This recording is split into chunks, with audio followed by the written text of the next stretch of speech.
superficial lamina of the deep cervical fascia envelops the upper trapezius, and then it forms one layer, and then again it splits open, and then it envelops the sternocleidomastoid. And proximally it goes up, again it splits open, it envelops the masseter, and then again it goes up and it splits open and envelops the temporalis muscle, and then gets connected to the epicranial fascia. So let me repeat it. So the superficial lamina of the deep cervical fascia, this is the one which envelops the trapezius, then again it splits and envelopes the sternocleidomastoid anteriorly, then it goes proximally and it splits and envelopes the masseter, and it goes and it splits again to envelop the temporalis muscle, and then it goes up and then merge to the epicranial fascia. Okay, so this is what happens anteriorly. It goes anteriorly and then proximally. What happens posteriorly is the same superficial lamina of the deep cervical fascia. It goes up posteriorly and then it forms the epicranial fascia, and then where it goes to the front, to the anterior aspect, and then that merges with the Tenon's fascia, which is the retroocular muscles, has attachments towards it. So thus, visual oculomotor control, there might be an association between the deep cervical fascia of the neck with the oculomotor control of the eyes. So that's where your head and neck oculomotor control is important, where your deep cervical fascia, a problem in the deep cervical fascia, densification or a fibrosis in the deep cervical fascia or a tightness of the deep cervical fascia can have an impact on oculomotor movement control. So whenever a person with neck pain, it is better to address it is better to assess and address if there is any oculomotor control issues or not. Okay, so this is what is proximally and posteriorly. So it continues as epicranial fascia, so which could be a major factor that usually people with cervical issues can have. There may be an associated cervicogenic headache over the occipital area, because it is a continuation of the superficial lamina of the deep cervical fascia. As well as he said, when he was turning towards the left side, he was having some issues at the upper part of the eyebrow. So it could be a reason because of the myofascial continuation of the superficial lamina of the deep cervical fascia. Okay, now distally we'll see.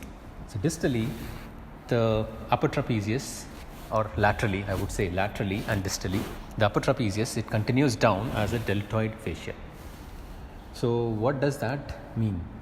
So this forms a complex called deltotrapezio complex.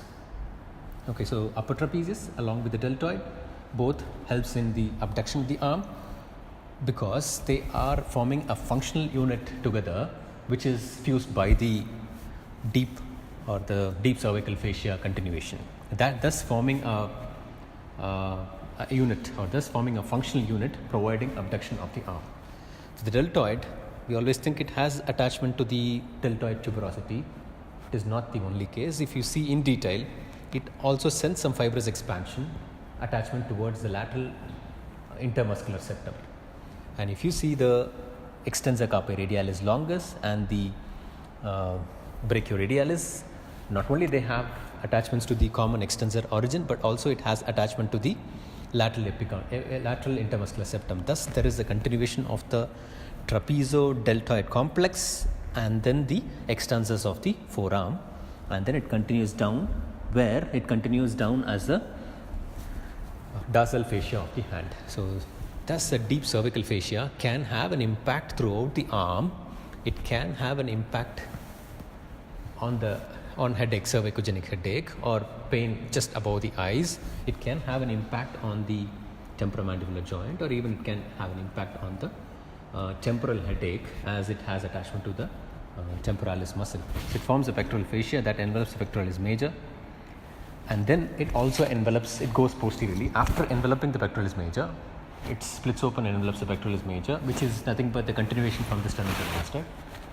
It forms a layer overlying the serratus anterior, and then again it splits open and it envelops the posterior. It goes to the posterior part, from anterior to the posterior part, and splits open and envelops the latissimus dorsi. So thus there is a connection anterior to the posterior connection via the sternocleidomastoid. So if you see overall deep cervical fascia superficial lamina, it splits open, the trapezius, then again it splits open and then it envelops the SCM, envelops the masseter, envelops the temporalis, goes up. Posteriorly, if you see, it splits open, it goes, it forms a epicranial fascia, and then that goes and gets attached to the Tenon's fascia. Thus, it might have an influence on the oculomotor control. So, distally, if you see, it goes and it gets attached to the lateral intermuscular septum, which also forms an attachment site for the brachioradialis and extends the carpi radialis longus, and thus forms a lateral chain. If you see anteriorly, the distal continuation of the sternocleidomastoid continues down and then it splits open and it splits and envelops the pectoralis major. Then after enveloping it, it forms a layer over the serratus anterior and then it splits open to form the latissimus dorsi. So these are the connections of the upper deep cervical fascia superficial lamina.